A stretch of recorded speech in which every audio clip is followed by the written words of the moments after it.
ha fracasado o por qué está fracasando la obra misionera en algunos lugares. No en todos los lugares, pero en algunos lugares sí vemos cierto fracaso. ¿Debido a qué? Y ahí tenemos algunas razones, ¿no?, que podríamos alistar. Ahora, en tu hoja, ahí en tu separata, tienes por lo menos 15, ¿no? 15. Y he puesto algunos aquí. Uno es desobediencia y descuido, ¿no? Dos es el concentrarse en el evangelismo y no tomar en cuenta el discipulado. Enfatizo esto, ¿por qué? Porque a veces nosotros nos hemos dedicado más a evangelizar y evangelizar, pero no a formar a los discípulos. Si queremos que una planta crezca, por ejemplo, tú pones la papa, siembras la papa, germina y ves el primer frutito que sale la hojita, ¿no?, de la tierra, y ya, ahí lo puedes dejar y solito va a crecer, ¿no es cierto? No. ¿Qué necesitas? Claro, necesitas regar, necesitas aporcar, necesitas quitar la mala hierba, de repente inclusive insecticida, y qué sé yo, o sea, es todo un trabajo, ¿no es cierto? No crece la planta y de pronto ya aparecen los frutos. Pero a veces nosotros hemos heredado un tipo de evangelismo donde predicamos el evangelio y solo predicamos y predicamos y predicamos y decimos, ya tenemos 100 almas convertidas, 200 almas, ya se convirtieron 300, 200, ya cada semana. Y la pregunta es, ¿y dónde están esos? ¿Dónde están? Es como tener hijo, y perdone la expresión, es como tener hijo en una mujer, después tengo en otra, después tengo en otra, en otra, en otra, tengo hijos nada más. ¿Y después qué? Exacto. Ahora, mala es la ilustración, yo creo, pero eh, lo que quiero hacerles entender, hermanos amados, es que no solo se trata de evangelizar, sino de formar. Jesucristo predicó el evangelio un montón, pero los que se convirtieron, ¿qué hizo Jesucristo? Lo fue formando. Por eso vas a ver a Jesús yendo adelante, a sus discípulos siguiéndole atrás, y muchos de ellos en el camino ciertamente le abandonaban, pero él seguía adelante trabajando. Y trabajó con 120, con 70, ¿no? De dos en dos los organizaba, 70 hermanos, y los organizaba, ya vayan ustedes para allá, diferentes lugares, los enviaba de dos en dos, pero ese de dos en dos no era solamente para evangelizar, sino para que ellos mismos puedan crecer y aprender. Y luego trabajaba con los 12, se sentaba con los 12, les capacitaba. Entonces, hermanos amados, no solo se trata de evangelizar, sino hay que discipular. Y esa es la tarea que creo que muchos han descuidado. Y por eso se fracasa. Ahora, otro es la falta de compromiso que la iglesia, o en este caso cada hermano tiene. Por ejemplo, con ir, ofrendar y orar. La obra misionera, como dijera el misionero, lo aprendí de él, el misionero Amaro Zapata decía esto, él trabaja en el norte. El evangelio es completamente gratis, pero cuesta llevarlo. Es gratis, pero cuesta llevarlo.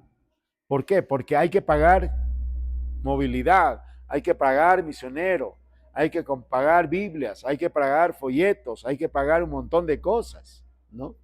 Entonces, o sea, cuesta llevar, no es barato eso. Y muchos misioneros que van, bueno, acá el pastor Cristóbal, por ejemplo, y algunos de ustedes son probablemente testigos de sus propias vidas. Los misioneros vienen a veces apoyados con las justas y con las justas para poder comer, ¿no? Y después viene la esposa, vienen los hijos, ya tienen que estudiar, ya tienen que avanzar en la vida y ya la economía no hay, ¿no? Por ejemplo, en el caso mío, mis hijos, yo les dije, ustedes tienen que estudiar en un colegio estatal, porque la verdad que yo lo que recibo no me alcanza ni siquiera para un mes de mensualidad en la universidad, ¿no? Entonces, uno tiene que pensar en que el misionero que va a trabajar allá en el otro lado, en el otro pueblo, tiene que pagar casa, comida, etcétera, etcétera. Eso cuesta llevar el evangelio. Entonces, la iglesia tiene que entender eso. Los hermanos tenemos que entender eso. Pero muchos han descuidado eso y no se han comprometido. Ahora otro es el descuido del crecimiento espiritual, la falta de entrenamiento ministerial. Y aquí, en verdad, una vez más, doy gracias a Dios por darme el privilegio de estar con ustedes y gracias al pastor Cristóbal Churata, que está preocupado en esto de entrenar ministerialmente, ¿no? De ayudarles a crecer.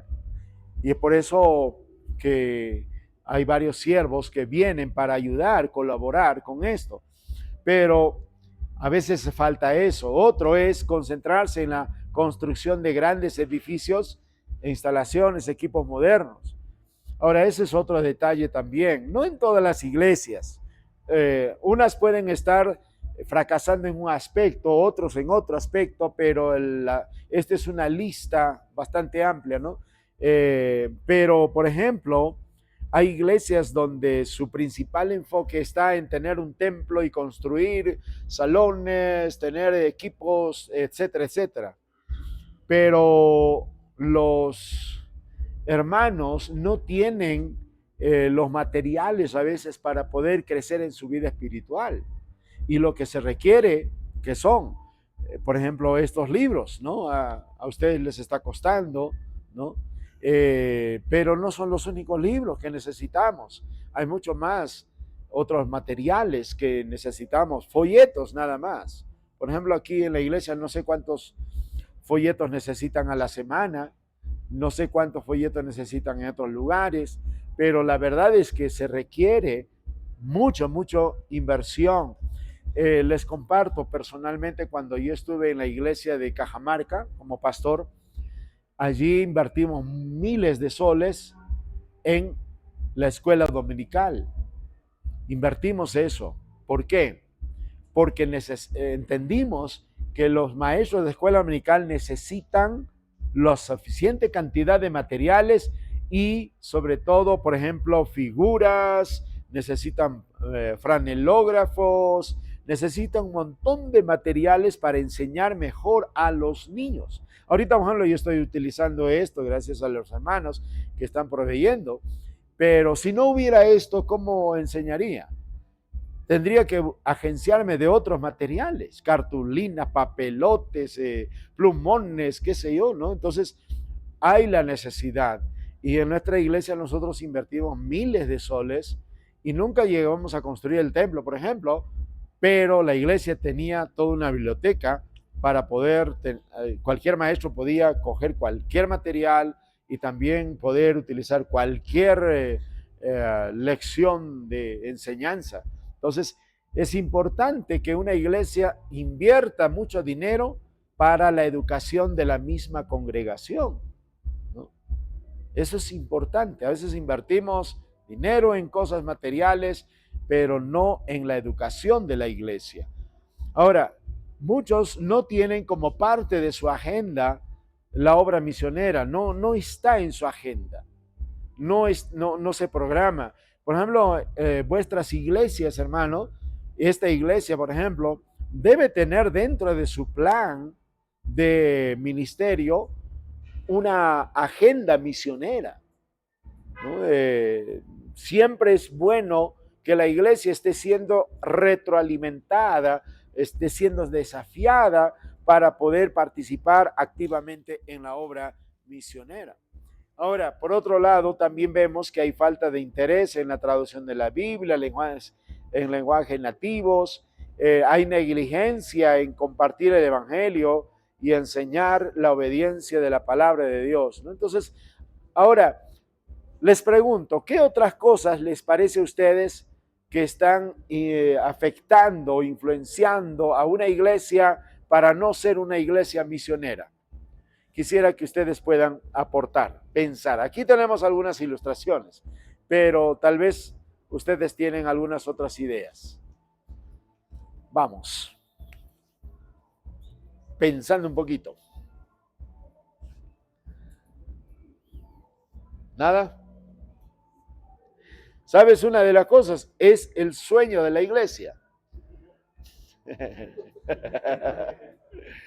Sí, de verdad. O sea, ¿qué estoy diciendo al decir eso? Es que la iglesia necesita abrir los ojos, necesita darse cuenta, necesita despertar, ¿no? Esa es otra. ¿Qué otras cosas? A ver.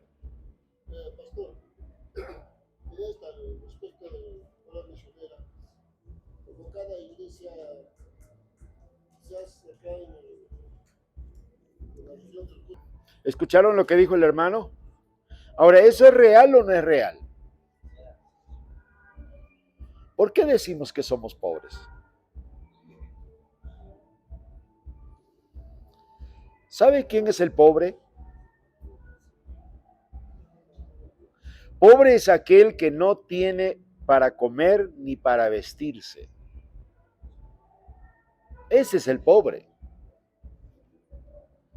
Yo veo a los muchachos con buenas zapatillas. ¿Sí o no? Se miran los zapatos. Yo veo buenas casacas, ¿no? Eso, hermano, buenos celulares.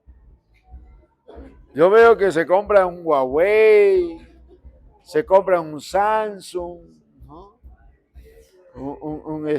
Inclusive ahora tienen un iPad, un iPhone, ¿no? O sea, nunca están contentos con, ¿no?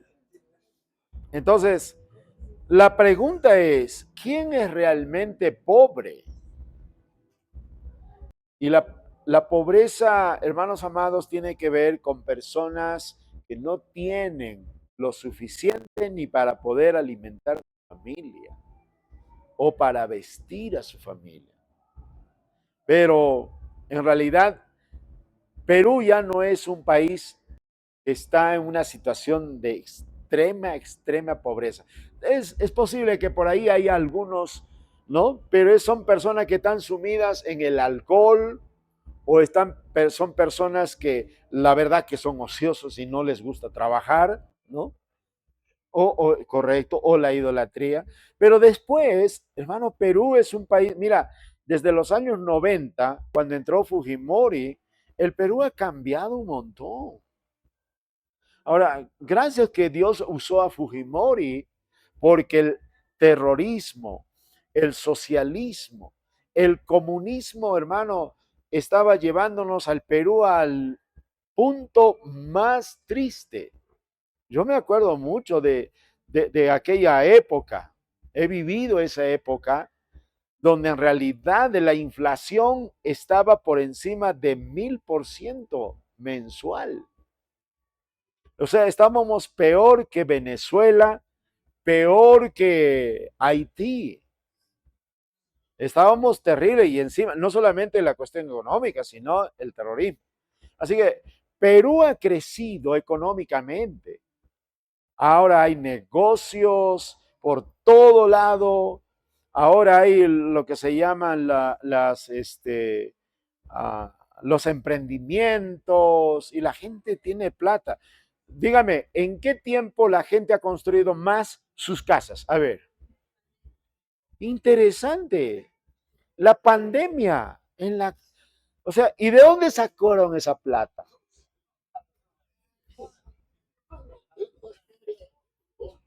Lo, Imagínate, ¿no? Entonces, hasta en el seminario, en la época del COVID, hemos comido bastante. Entonces, o sea, eso de que somos un país pobre, no creo, hermano.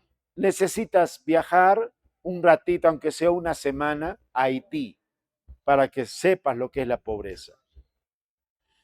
Sería bueno que te viajes por un momentito, por ejemplo, a la India, para que sepas lo que es la pobreza. He estado investigando, justamente por cuestión de misiones, he estado investigando, hermano, uno de estos países es el país más complicado, se llama Camboya. Mano, por ejemplo, en Bangladesh, ¿ya?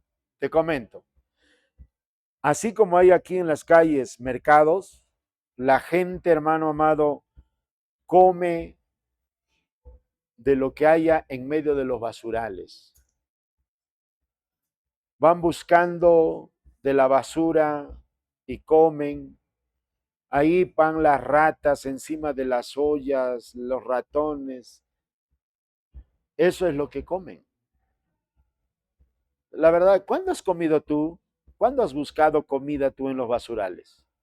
¿Alguno de ustedes? ¿Alguno de ustedes ha tenido que estar buscando comida, carne de rata o cosas así para poder alimentar a su familia? Por eso digo, o sea, no somos pobres en realidad. Oye, es un lujo comer. Hoy en día acá, cuando quieres, matas un cuisito, una gallinita, ¿no? O te vas una truchita, ¿sí o no? Comemos. Seamos honestos. Comemos. Bueno, y es cierto lo que acaba de decir. Esa es una de las cosas que la gente levanta como razón para decir, nosotros no podemos apoyar la obra misionera, no podemos hacer obra misionera. No, es mentira, ¿no? Así es. Muy bien. No sé si hay alguna otra razón por la que ustedes creen que la obra misionera, las iglesias no están haciendo obra misionera. Ya, ok, justo. Falta de compromiso. Aquí lo mencionábamos, ¿no? En todas las dimensiones. Muy bien. ¿Qué más?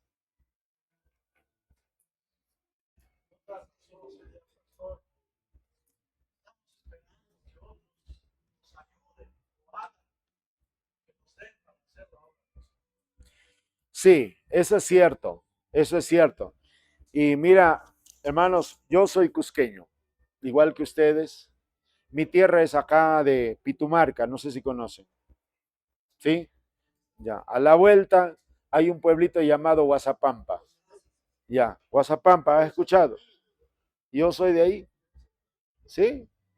Ahí he nacido. Y anda a ver si hay algo en Guazapampa. Hay ruinas nomás. Y ahí está arriba el Machu Pitumarca. Pero ahí mi padre vivió, ahí crecí un tiempo y de ahí me sacó mi padre a la obra misionera, ¿no? Y, y la verdad es que después de, cuando murió mi papá, el año pasado muere él, yo hago un análisis de la obra que hizo mi papá. Él plantó aproximadamente cerca de 100 iglesias. Él trabajó con la peruana un tiempo y un tiempo con la bautista. ¿Sabes? Él nunca recibió un salario. Nunca recibió un sueldo. Hasta el día de su muerte. Y él nunca esperó que le dieran algo. Aún para comer, ¿sabes qué hacía él? Él sembraba, creo que el pastor conoce, no sé, Moyipata, ¿conociste? Había una planta de rocoto grande. Traía él, exacto. Con ese rocotito hacía el cambiazo, exacto. Venía, te daba tu bolsita de rocoto y él esperaba, no te pedía, pero él esperaba que, aunque sea, le des una robita de chullo. Y él llegaba ya a la casa, y mi mamá estaba allí y llegaba, con su costalcito de chuño, habitas, papa, maicito, y eso comían, ¿no? Así él hizo la obra misionera. Él nunca estuvo pidiendo que alguna agencia, alguna iglesia le pudiera apoyar. Ya en los últimos años, algunos se enteraron y ya le ayudaban con 100 solcitos, 50 soles, así, ¿no?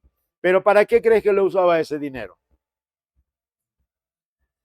No era para comer, sino para su pasaje, porque se iba a veces se iba por diferentes pueblos, Comayo, Sangarará, Chosecani. Entonces, él todo lo que recibía en platita para sus pasajes y todo lo que recibía en Jocava, ¿no? Era para víveres, era para llevar a la casa. Así vivió. Ahora está con el Señor, ¿no? Pero el detalle, como dice el pastor, hoy en día estamos esperando que alguien nos dé, que nos financie. Entonces, otra vez, nuestra mentalidad es diferente ahora. No me muevo si no recibo. Si no me dan, no me muevo. Esa es nuestra mentalidad. Y añadido a eso, hermano, mira, voy a ser honesto aquí y animarles a ustedes. Por ejemplo, ¿cuántos de ustedes como papás o mamás están animando a vuestros hijos a que sean siervos del Señor, sirviendo en la obra? Hijo, te animo, tienes que servir, sirve en la obra del Señor. ¿Cuántos de nosotros? No, hermano, mire, sobre todo en las grandes ciudades, el ánimo de los padres es, hijo, tienes que estudiar la universidad. Postula 2, 3, 4 veces, no ingresa. ¿Qué hace el papá? Privada, claro. No importa, hipoteca su chacra, lo que sea, de donde sea, saca, y privado, ya. A la USB, a la no sé qué, y ya. A la Andina, no, Andina es privada, ya, ok. Lo que sea, con tal que sea un profesional. Pero si de pronto aquí el muchacho dice, papá, yo no quiero estudiar en la universidad, quiero ir a un seminario, instituto para preparar y ser un pastor. ¿Qué hace el papá? Lo desanima y encima le dice, tú verás cómo estudias. O sea, no hay en el papá mismo el deseo de que su hijo sea un siervo del Señor. El papá no está pensando en que su hijo sirva al Señor. Su papá está pensando en que el hijo gane plata para su vejez de él. Ese es el punto. Entonces, un elemento que yo añadiría aquí se llama materialismo. Eso está impidiendo que se haga la obra misionera con mucho entusiasmo, ¿no? Muy bien. Ahora, aquí tenemos algunos principios y ustedes tienen ahí en su material, ¿no? Algunos principios que nos pueden ayudar en cuanto a la obra misionera. Ahora, cuando hablamos de los conceptos fundamentales, tenemos que entender que estamos hablando de los medios, ¿no? Los medios, que en este caso son la oración y el poder del Espíritu Santo, pero también estamos hablando del mensaje, y esto tiene que ver con la predicación específicamente del Evangelio. Voy a pasar por alto algunos porque vamos a ser reiterativos esto en la tercera parte. Y otro es el método. Ahora, ¿cuál es el patrón para la obra misionera que encontramos en el libro de los Hechos? Número 1, vemos en Hechos capítulo 2 a la iglesia sumido en esto. Número 1, en la oración. Número 2, en la alabanza, en la enseñanza, en el compañerismo y en la adoración. En otras palabras sencillas, vemos a una iglesia viva, activa, que se mueve, que está creciendo. Una iglesia que está adorando, una iglesia que está buscando cada día ser más agradable ante los ojos de Dios. Esto es la iglesia que resultó del trabajo del Señor Jesucristo. Hermano, Jesús discipuló, enseñó, y eso enseñó a sus discípulos, a los 12 apóstoles, y estos 12 apóstoles nos muestran que eso es lo que hicieron con los demás que se iban convirtiendo. Y en Hechos 2, del 37 al 47, vemos que los hermanos se convertían, se bautizaban, se añadían, y luego ellos seguían fieles, perseverando en la doctrina de los apóstoles, en el partimiento del pan. Ellos estaban constantemente juntos sirviendo en la obra del Señor. Una iglesia activa es una iglesia, hermanos, que va a estar inmerso siempre en la obra misionera. Cuando tú ves a una iglesia pasiva, no van a tener ganas de hablar de Cristo. No van a tener entusiasmo de estar haciendo discípulos. No van a tener ningún interés en la necesidad de los hermanos y de las personas. Doy gracias a Dios en nuestra iglesia, en la iglesia que estamos actualmente trabajando. Por ejemplo, pongo esto como una ilustración. En realidad, nuestra iglesia está cobrando fuerza y ahora vemos a nueva generación. Esta nueva generación, los jóvenes, están entusiasmados en asistir a la iglesia. Por ejemplo, los días miércoles, los que más asisten al culto de oración son los jóvenes. Y eso no ves en otras iglesias. Están allí y se reúnen y los muchachos traen a otros muchachos, a otras personas y nos sentamos a orar. Y ellos están ahí participando activamente en la obra de Dios. Yo no sé qué tareas darles a veces a los muchachos, porque uno me viene y me dice, pastor, le ayudo en esto. Ya, pero le toca a él. Ah, ya, pero ¿qué puedo hacer? ¿Qué puedo hacer otra cosa? Entonces, ahí es donde vemos el entusiasmo que hay en el corazón de los jóvenes. Pero eso ¿de quién depende? De los líderes. Los líderes tenemos que estar entusiasmados con Dios y entusiasmados con la obra de Dios. Si los líderes no tenemos esas ganas, ese entusiasmo, no tenemos una iglesia sumida, metida, comprometida en la oración, la alabanza, cantar, también en la enseñanza, aprender, en el discipulado, en el evangelio. Hermano, no vamos a tener mucho interés en la gente de afuera. Tanto era el interés de estos hermanos que ellos inclusive cuando veían que algún hermano estaba en necesidad, ¿qué hacían? ¿Se acuerdan? Vendían sus propiedades, vendían sus casas, sus cosas, lo que tenían y lo compartían. ¿Para qué? Para suplir la necesidad. Y dice el texto que nadie tenía necesidad de nada. Inclusive Bernabé es uno de aquellos que vende su terreno y se lo da todo ahí a los apóstoles y ese dinero es repartido para suplir las necesidades de los hermanos que estaban pasando fuertes necesidades económicas.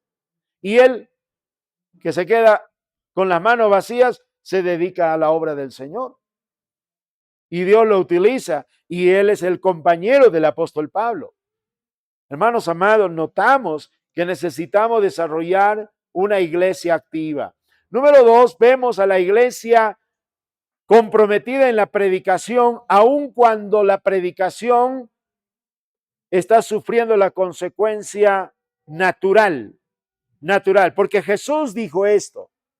De Jesús ya los había advertido, les había dicho que por causa de él lo que harían es perseguirles, golpearles, meterles a veces hasta en las cárceles. Pero ellos con mucho entusiasmo tenían una vida comprometida en la predicación. Número 3, hermanos, vemos a una iglesia comprometida en la participación del ministerio.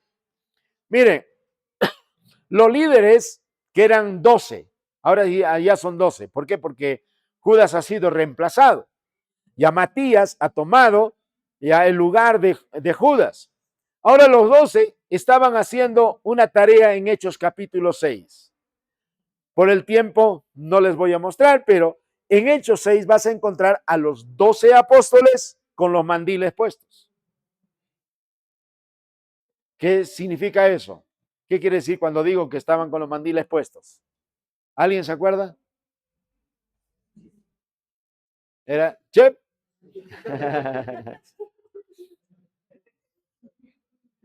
Ok, claro, claro. Ellos estaban, ¿se acuerdan que había un montón de viudas?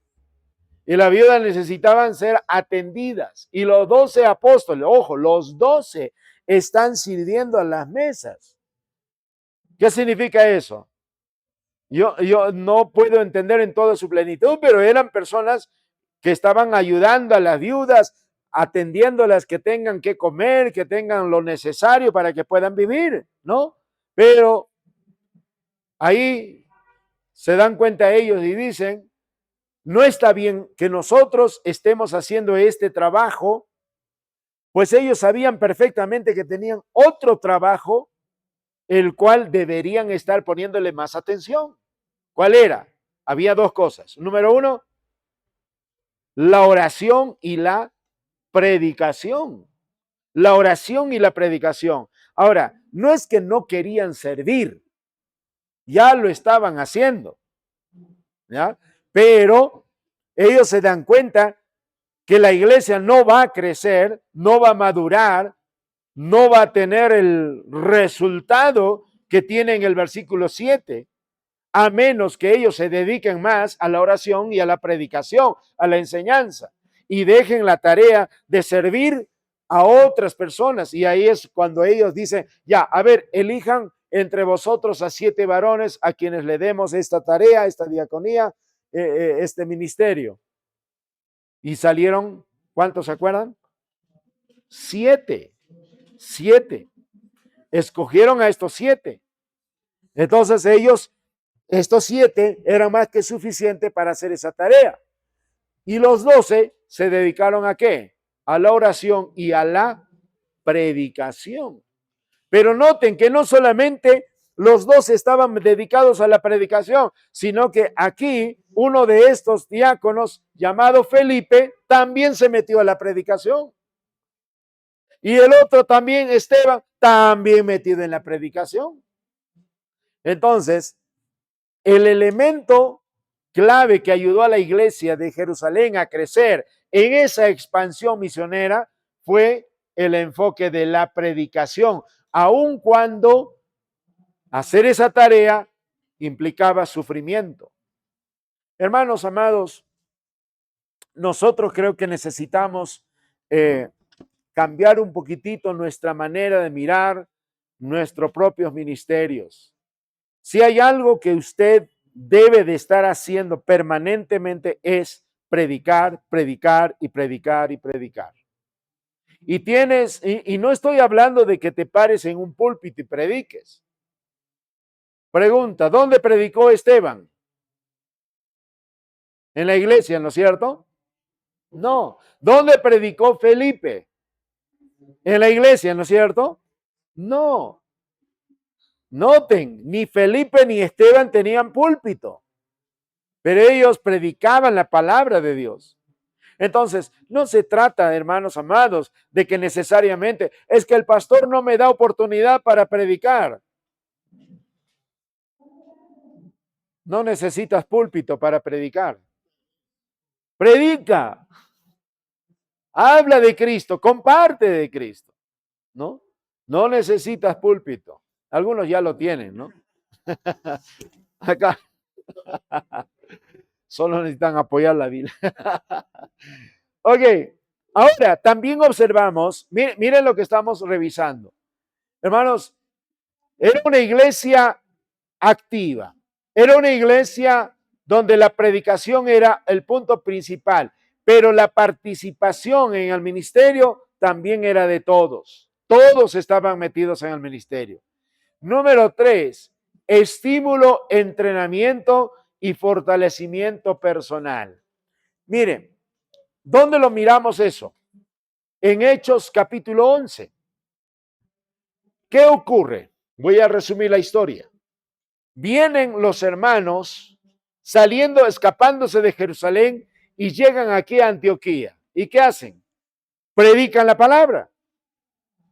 ¿Hay púlpito? No. Pero predican. ¿Hay conversiones? Un montón. Tanto que los de Jerusalén se enteraron. ¿Quiénes se quedaron en Jerusalén? ¿Se acuerdan? Solamente los apóstoles. Así que ellos se enteran que en Antioquía habían recibido la palabra. Así que desde Jerusalén envían a un hombre para ver a ver qué está pasando en Antioquía. ¿Quién es esa persona? Bernabé. Bernabé. Llega Bernabé. Bernabé se ve, ve todo lo que Dios había hecho, está feliz, contento de que los hermanos que habían venido de la persecución habían predicado y había mucha gente que se había convertido. Así que Bernabé empieza a enseñarles, pero no se abastece Bernabé. ¿Qué hace entonces Bernabé? Se va a Tarsis y lo trae a Pablo, porque ya Bernabé conocía a Pablo. Es más, Bernabé lo había introducido a Pablo en el ministerio. Entonces lo trae a Pablo y Pablo y Bernabé, ahora un equipo, los dos se ponen ¿a qué? A entrenar, a discipular y a enseñar y enseñar y enseñar. ¿Durante cuánto tiempo? ¿Se acuerdan? Un año. Un año. Y después de un año, la gente empezó a ponerle un apodo a los hermanos. ¿Y cuál era ese apodo? Cristianos. Mire, por primera vez ahí se les llama cristianos a los hermanos. ¿Por qué se les llama así? Porque vivían como Cristo, porque seguían a Cristo, vivían como Cristo, hacían lo que Cristo hacía.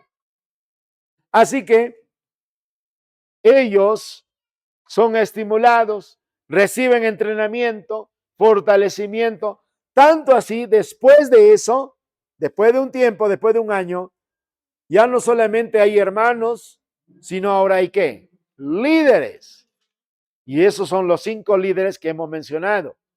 ¿Se acuerdan? Los 5, ¿no? Entre ellos está Pablo y Bernabé, pero ahí estaba Lucio, también estaba Simeón y Manaén, ¿no? Entonces son ya 5 líderes. Hermanos amados, la obra de misionera no es algo que va a ocurrir, escuche otra vez, no es algo que va a ocurrir con carteles y papeles de misiones. Se requiere el trabajo en la misma iglesia. Se requiere trabajar con los mismos hermanos en la iglesia. Por ejemplo, les pregunto, quienes están al frente de una iglesia, les pregunto aquí, ¿todos los hermanos de tu iglesia saben presentar el evangelio? ¿Todos? Y te aseguro que muchos no. Estamos trabajando aún en nuestra propia iglesia en Trujillo. No todos saben presentar. Y cuando a veces se ponen a evangelizar, terminan evangelizando como el testigo de Jehová, ¿por qué? Porque no están claros sus ideas. Entonces es allí donde nosotros necesitamos, hermanos, entrenar, capacitar, enseñarles a evangelizar, enseñarles a discipular, porque si deseamos tener una iglesia que se mueva, que esté activo en la evangelización, la discipulación, el ministerio, etcétera, tenemos que trabajar en nuestros propios miembros de la iglesia. Y así es que Dios va a usar esa iglesia para hacer la obra misionera, no solamente dentro, sino fuera de la iglesia. Otra cosa que vemos en el libro de Hechos es que el Espíritu Santo era el que se encargaba de conducir la obra misionera. En Hechos 13 tenemos justamente la participación del Espíritu Santo. Pero también, hermanos, como expliqué, en Hechos 14 tenemos la práctica de hacer discípulos y establecer líderes. Ahora, leamos por un momento todos esto. Por favor, 2, 3. Las misiones según la Biblia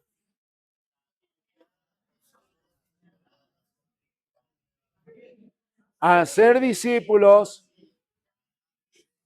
entre los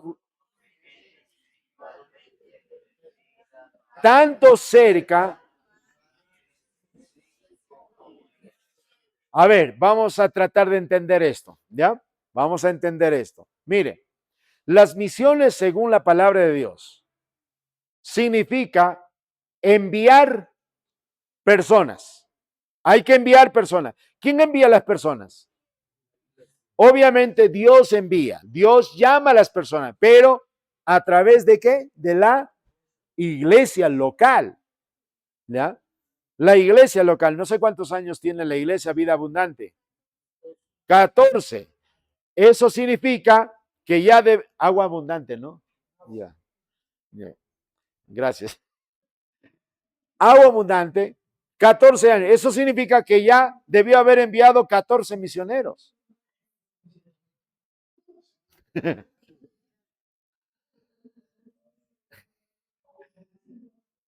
Pero ¿cuántos hemos enviado? Hay iglesias que tienen 50 años y a veces han enviado solo uno en 50. Entonces, algo está mal, ¿no es cierto? Porque deberían estar enviando. Por ejemplo, los moravos enviaban, hermanos, más o menos el promedio era alrededor de 5 misioneros al año. En promedio.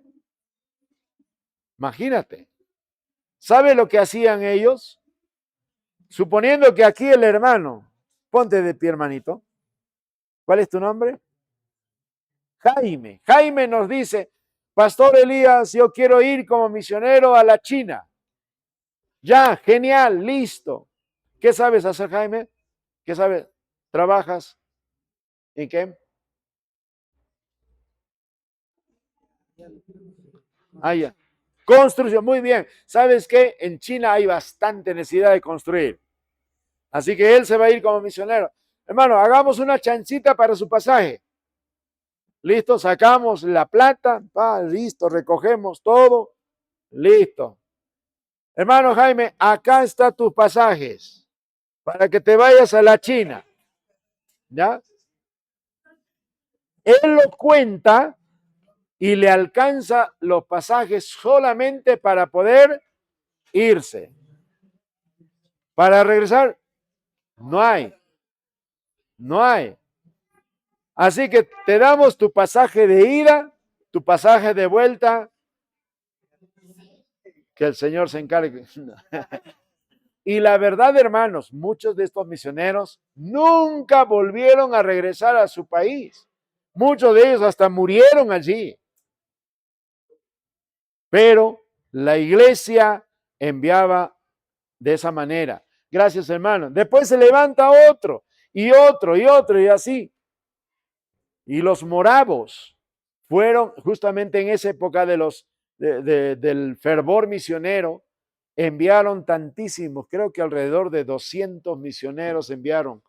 Y ellos, hermano amado, solamente le daban su pasaje de ida y el resto tenían que confiar en el Señor. Pero las misiones es enviar personas. Gracias a Dios que hoy en día, inclusive AMEVIP ya no envía así.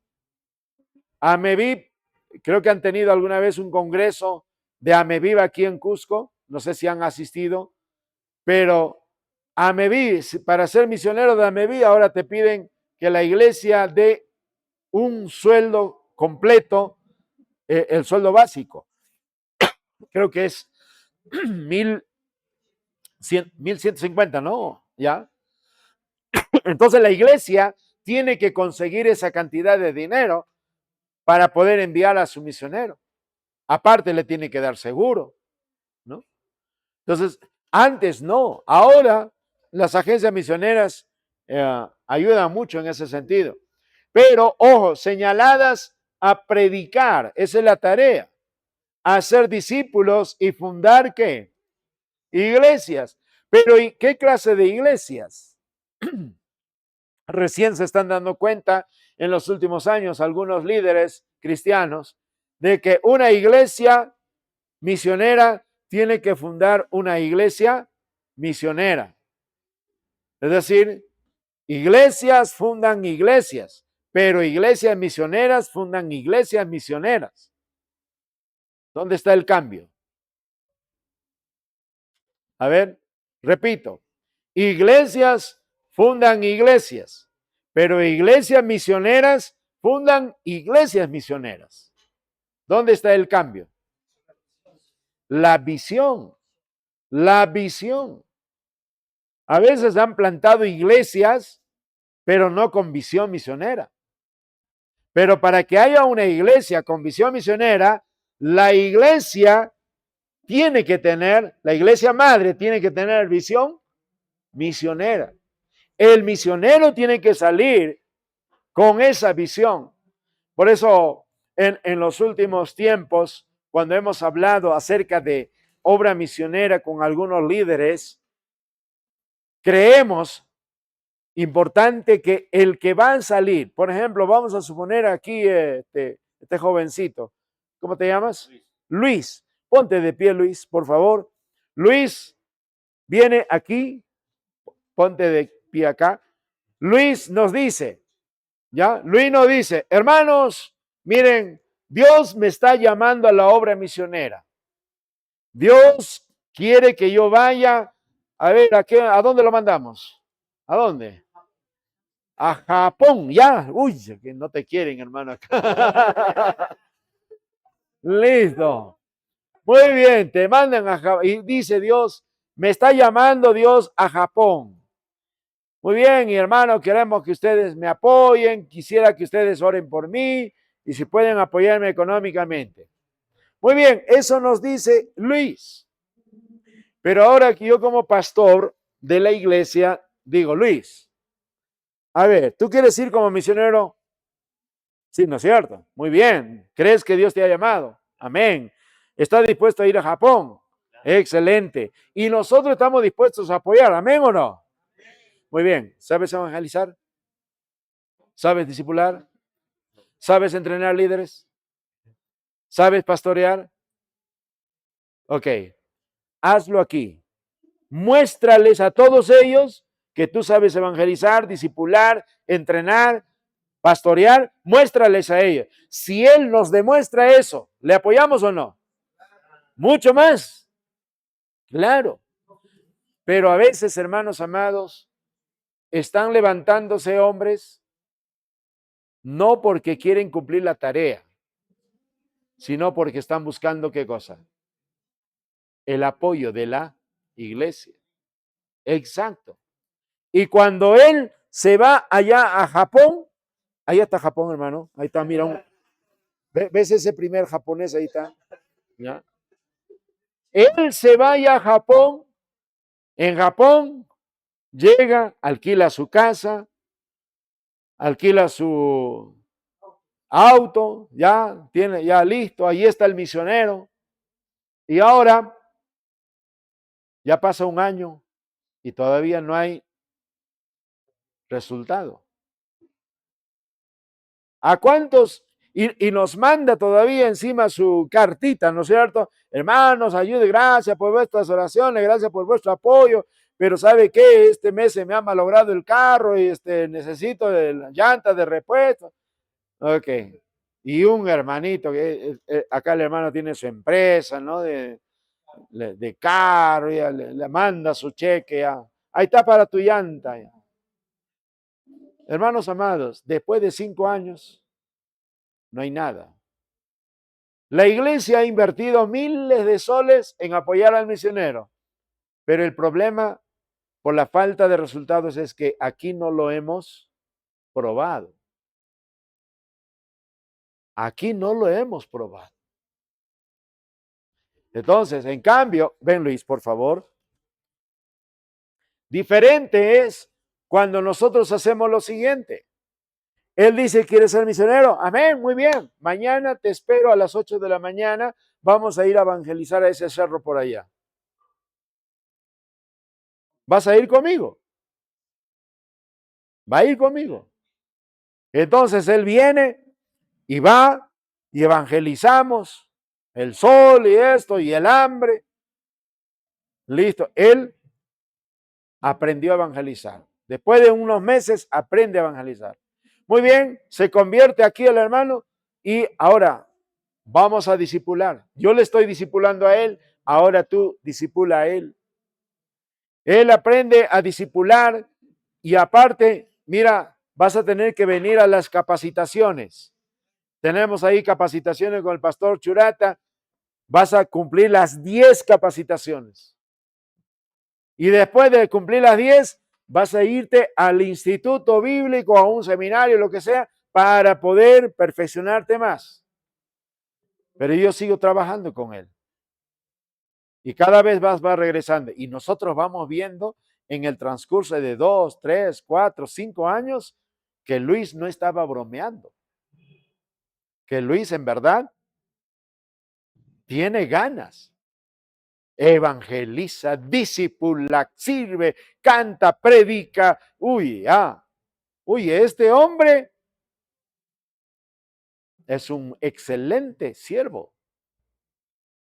Entonces, ¿qué hago yo como pastor? ¿Qué hacemos nosotros como iglesia? Si él nos dice que quiere ir allá a Japón, lo mandamos con más ganas, con más y más seguridad, porque nos ha mostrado aquí que aunque tuvo que subir esos cerros, bajar y todo esto, lo ha hecho. Que aunque a veces ha tenido que pasar hambre para poder hacer la obra, lo ha hecho. No ha esperado que nosotros le demos. ¿Me dejo entender? Gracias, Luis. Hermanos, la iglesia, ojo, tiene que entrenar a estos hombres para hacer, ojo, mira lo que está diciendo. Uy, gracias, hermana. Muchas gracias.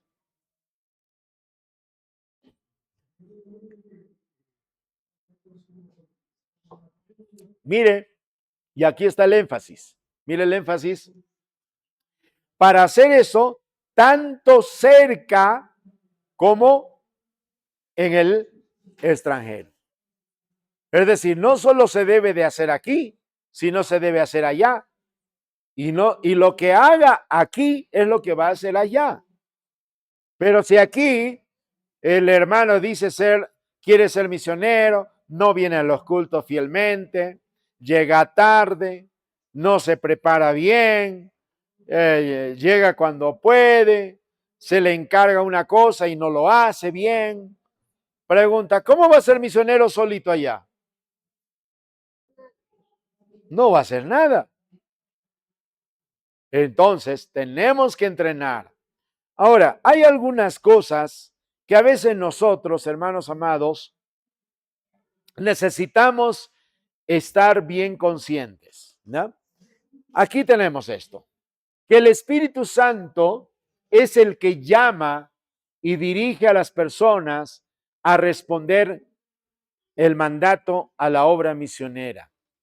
Es la obra del Espíritu Santo, produciendo en la vida de la persona de querer hacer la obra de Dios. No es solamente un deseo nuestro. Filipenses dice de esta manera, que Él es el que produce en nosotros tanto el querer como Él. Entonces, tenemos que tomar en cuenta que el Espíritu Santo tiene que ser la persona más importante en la tarea de la obra misionera. ¿Ok?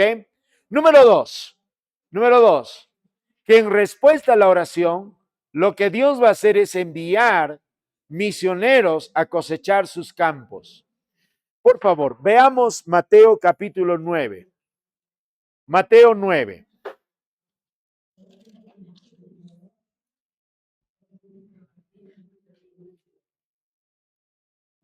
Mateo 9, versículo número 37 al 38.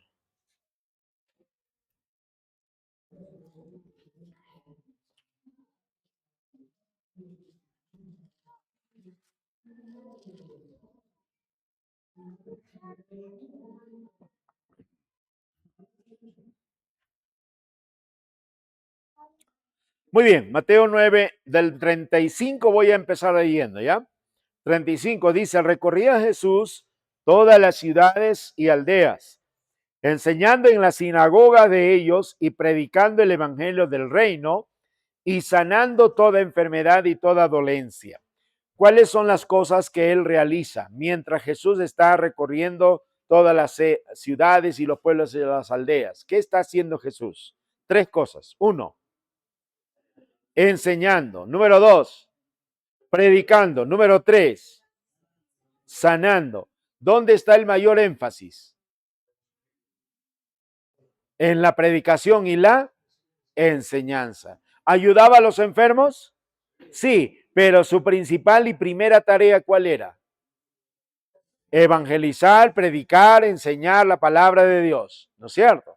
Muy bien, esa es su primera tarea. Pero versículo 36 dice que al ver las multitudes, tuvo compasión de ellas. ¿Por qué? Porque estaban desamparadas y dispersas, como ovejas que no tienen pastor. Lea conmigo el 37, 2, 3. Entonces,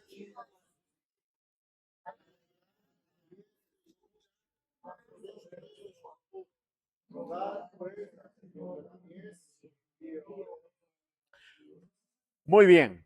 Pregunto, ¿qué es lo que nos dice Jesucristo que deberíamos de hacer ante la necesidad que hay en el mundo entero? Rogar. ¿Qué cosa? Plata. No. ¿Qué cosa debemos de rogar? Ahora, ¿qué significa la palabra rogar? A ver, ¿cuántos de ustedes alguna vez han rogado? Rogado de verdad. Levanten la mano. ¿Ya? ¿Alguna vez has rogado algo a tu papá, a tu mamá? ¿Sí? Sí. ¿Qué le rogaste? Muy bien, que te compre algo. ¿Cómo fue tu ruego? Insistencia. Muy bien. ¿Qué más? Perseverancia. ¿Qué más? ¿Qué más? Vamos, acuérdese. Suplicabas, ¿no? ¿Llorabas o no llorabas? Mire, la palabra aquí rogar, hermano, tiene que ver con clamar con tus lágrimas y con todo nuestro corazón. Es pedirle a Dios que Él levante obreros y que Él envíe obreros. Ahora, pregunta, hermanos, ¿por qué no rogamos así? A ver, ¿por qué no rogamos? ¿Qué sería su idea? ¿Por qué la iglesia no ruega al Señor que Dios levante obreros? Yo tengo dos razones, pero quisiera escucharles a ustedes.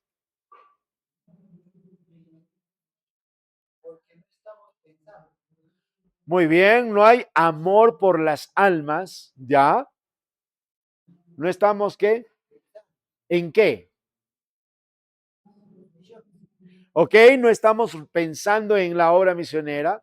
No tenemos amor por las almas. ¿En qué momento Jesús dice rueguen? ¿En qué momento? Eso, mire, ¿su corazón cómo está? de Jesús está completamente dolido a causa de la condición de la gente. Su corazón está quebrantado a causa de cómo están viviendo las personas. ¿Cómo están viviendo? Desamparadas. ¿Qué más? Dispersas. Como si fueran ovejas que no tuvieran. ¿Has visto alguna vez una oveja sin pastor? Yo sí. Perdida, ¿no? El otro día estaba yo en el mercado comprando y había un perrito bonito de este tamañito, llorando por entre la gente. ¿Y sabes lo que decía la gente?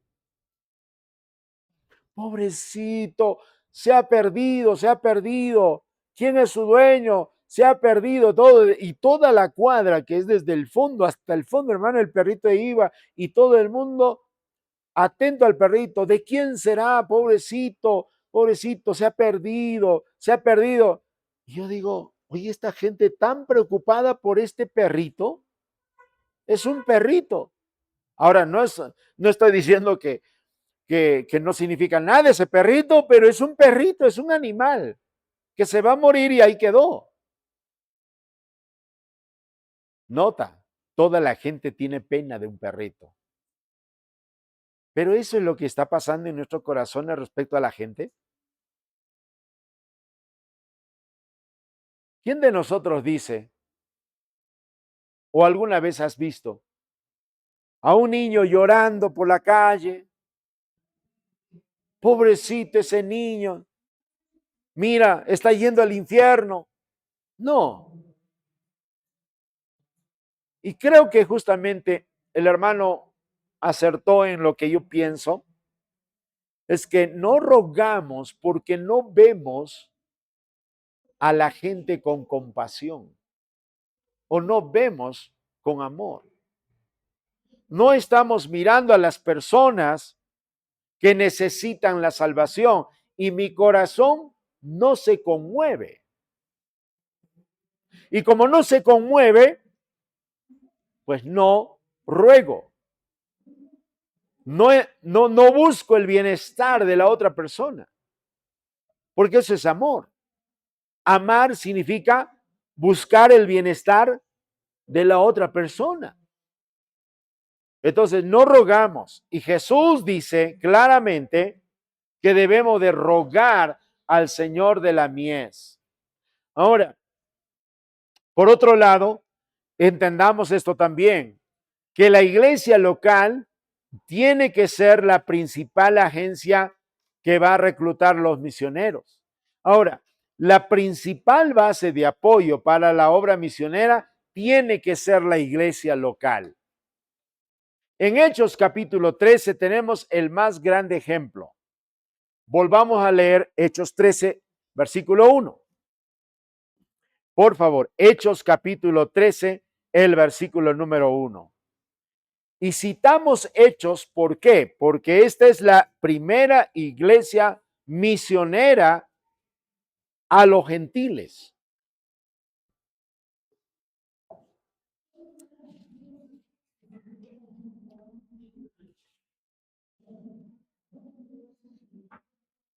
Listo, Hechos 13, capítulo 13, versículo 1. Dice, había entonces en la iglesia que estaba en Antioquía, ¿qué había?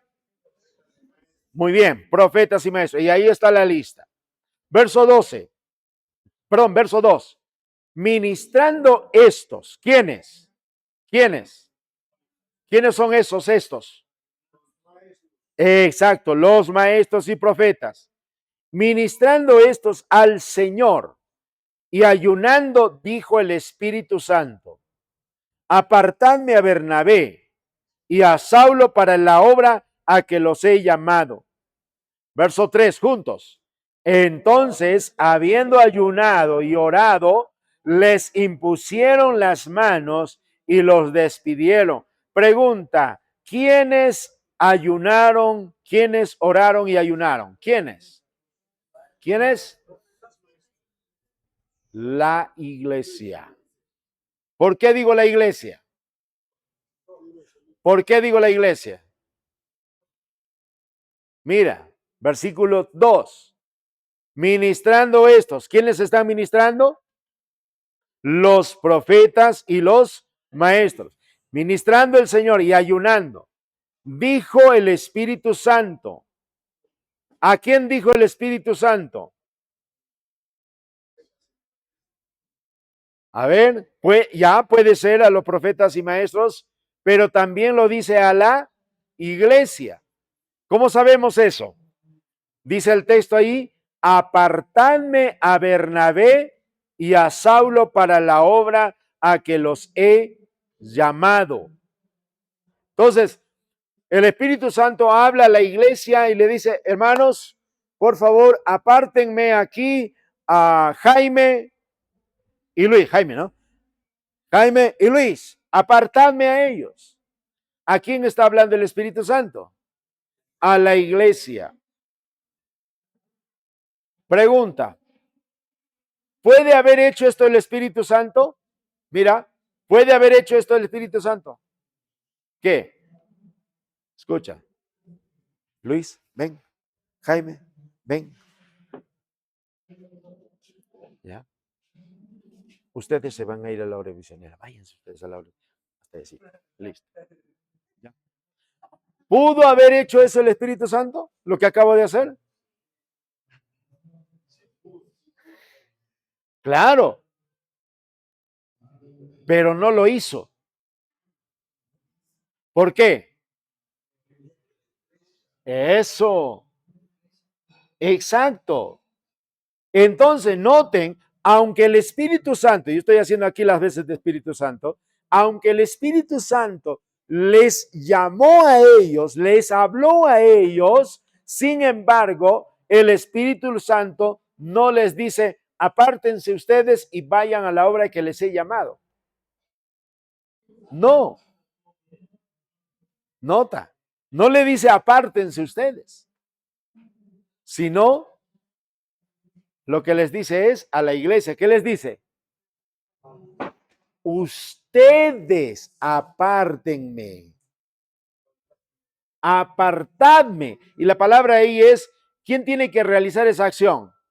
¿Ellos, la iglesia o el Espíritu Santo? Mire, la iglesia. Entonces, ahora es diferente. Adelante, por favor, acá, Luis y Jaime. Regresan otra vez, se sientan ahí, se sientan, siéntese. ¿Ya? Entonces, ustedes saben que aquí está Pablo y aquí está Bernabé. Y ellos están predicando. Entonces, ahora el Espíritu Santo habla a la iglesia. Obviamente, habla a través de sus líderes, pero les dice, hey, apartadme a Saulo y a Bernabé para la obra que los he llamado. ¿Me siguen? No se distraigan. Miren, entonces, ¿quién es responsable ahí en Hechos 13 de que Pablo y Bernabé se vayan a la obra misionera? ¿Quiénes son los responsables? Número 1, el Espíritu Santo. Número 2, la iglesia. ¿Ok? La iglesia local. ¿Estamos en eso? Ahora, sigo leyendo, verso número 3. Entonces, habiendo ayunado y orado. Ahora, ¿quiénes ayunaron y oraron? ¿Quién? La iglesia. Correcto. Ahora ya se dan cuenta que es la iglesia. Dice, les impusieron las manos y los despidieron. Entonces, nota que el Espíritu Santo, hermanos, mira acá, el Espíritu Santo le ha dado a la iglesia local el privilegio y la responsabilidad de ¿qué? De enviar a los misioneros. Eso todo pastor, todo líder debe entenderlo. Eso todo hermano, todo hermana debe de comprenderlo. Que Dios ha dado a la iglesia el privilegio y la responsabilidad de enviar a sus misioneros para que hagan la obra en otros lugares. Así que, ¿quiénes están trabajando? ¿Ellos o todos nosotros? Nosotros, ellos yendo, ¿no es cierto? ¿Y nosotros aquí qué? Orando y sustentándoles. Miren. Entonces los dos estamos trabajando. Ahora, verso 4. Verso 4. ¿Qué dice? Ellos entonces, enviados por el Espíritu, descendieron a Seleucia y de allí navegaron a Chipre. Pero note, dice el versículo 3, los despidieron. Cuando dice la palabra los despidieron, no es simplemente esto. Atención, hermano, que Dios te bendiga. Estaré orando por ti, que el Señor te cuide, te alimente, te sustente, haga contigo todo lo que, hermano, que Dios te bendiga. Nos vemos, ya. Confía en el Señor. Ahí el Señor te va a proveer. Él va a saber lo que va a hacer contigo. Nosotros aquí vamos a estar orando, nada más.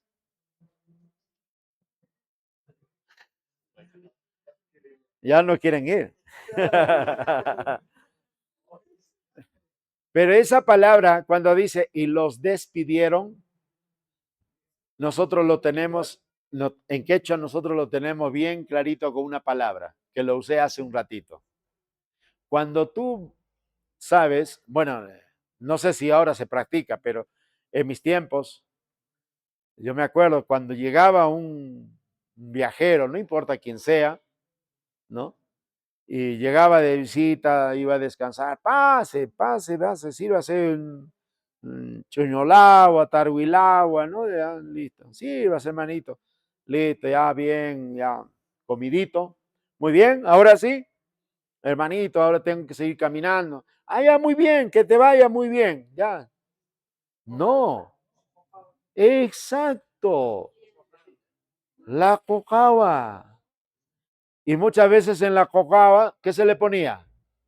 Su chuñito, su charquicito, su quesito, su canchita, ¿para qué? Suficiente para que pueda llegar. Exacto. Exacto. Entonces, pero ojo que la iglesia hoy en día ha perdido esa costumbre en la obra misionera. Mire. Entonces, noten, estoy explicando esto, que la iglesia local es la primera principal agencia que debe reclutar. ¿De dónde van a salir los misioneros? ¿De dónde? Y claro, aquí hay que promover la obra misionera. Y cuando se levanta Luis o se levanta Jaime, ¿qué tiene que hacer la iglesia? Enviarlo. Pero enviarlo con las manos vacías, no, con su cocava. Y seguro que su cocava va a tener que ser bastante grande. ¿Por qué? Porque va a tener que llegar a otros pueblos y allí, ¿a qué casa va a llegar? Exacto. ¿Ok? Muy bien. ¿Qué hora estamos? No tengo la 3:56. ¿Hacemos un alto? Sí, ya. Ok. Hacemos un alto y después seguimos, ¿ya? Ok. Vaya a comer su